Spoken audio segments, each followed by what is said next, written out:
দুধের স্বাদটা ঘোলে মিটাই নিলাম। মামসোনা কিছুদিন ধরেই বলছিল মা একটু কচুরি বানিয়ে দাও। কচুরি বানানোর সময় আমি পাচ্ছিলাম না, তাই আজকে লুচি আর আলু ভাজা করেছি সকালের টিফিনের জন্য। এ দেখে মামসোনা ভীষণ খুশি। রবিবার মানেই একটু ব্যস্ততার মধ্যে দিনটা আমার কাটে, কারণ হচ্ছে আমাকে একটু বেরোতে হয়, আর তার মধ্যে মামসোনার আবার ক্লাস থাকে। ভীষণ ব্যস্ততার মধ্যেই আমি দুপুরের কাজগুলো সারি।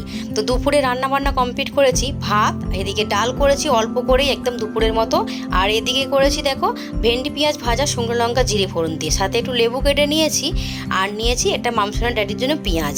জানি আজকে দুপুরের রান্নাটা একটু অন্যরকম হয়েছে। আজকে শর্টকাটে রান্না করার জন্য আমি এই যে ডিমের রসা করে নিয়েছি। তাড়াহুড়োর মধ্যে দুপুরের খাওয়া দাওয়াটা সেরে নিয়ে ভিজতে ভিজতে দেখো ছাতা নিয়ে বেরিয়ে পড়েছি।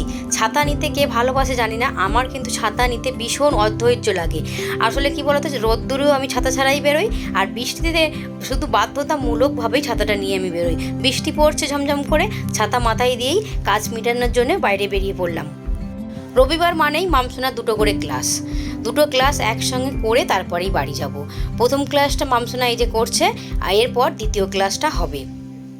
এখনও প্রায় 2-3 ঘন্টা বসে থাকতে হবে, আর বাড়ি ফিরতে ফিরতে প্রায় 10টা সাড়ে 10টা বেজে যাবে। ছোটোবেলায় পড়াশোনার সময় যেসব কাজ করিনি সেসব কাজ ছেলে মেয়েদের বেলায় এই যে করতে হচ্ছে। এই যে স্কুলের কালকে হাতের কাজ আছে আর আঁকা পরীক্ষা আছে মামসোনার, তাই মামসোনার এই যে প্রজেক্টটা তৈরি করে দিতে বসেছে সকলে মিলে। পরীক্ষার সময় গিয়ে স্যারেদের মনে পড়ে ছেলে মেয়েদেরকে হাতের কাজ দিতে হবে, একটা মাটির কাজ করিয়ে নিয়ে যেতে হবে আর একটা কাগজের কাজ করিয়ে নিয়ে যেতে হবে, কিন্তু ওরা তো করতে পারে না, সেটা গার্জেনদেরকে করে দিতে হয়। আর আমার তো মনে হয় যে স্কুলে সপ্তাহে একটা দিন করে এই ক্লাসটা হোক, বা সপ্তাহে না হলেও মাসে একটা করে ক্লাস হলে ছেলেমেয়েরা কিছু শিখতে পারবে। এই প্রজেক্টটা করে উঠতে আমার রাত্রি 1:45 মতো বেজে গেছে। এই প্রজেক্টটা শুধু আমি একা করিনি, আমার সাথে সাথে বাবু একটু হাত লাগিয়ে দিয়েছে, সাথে সাথে বাবুর ড্যাডিও একটু হাত লাগিয়ে দিয়েছে। আসলে কাগজগুলো আমি পরশুদিন রাত্রিরেই কেটে রেখেছিলাম, তো আজকে তার ফাইনাল কাজটা করছি। তো এই যে কাগজগুলোকে মুড়িয়ে দিয়েছি, মামসোনার ড্যাডি আর বাবু দুজনে মিলে আঠা দিয়ে জুড়িয়ে দিয়েছে।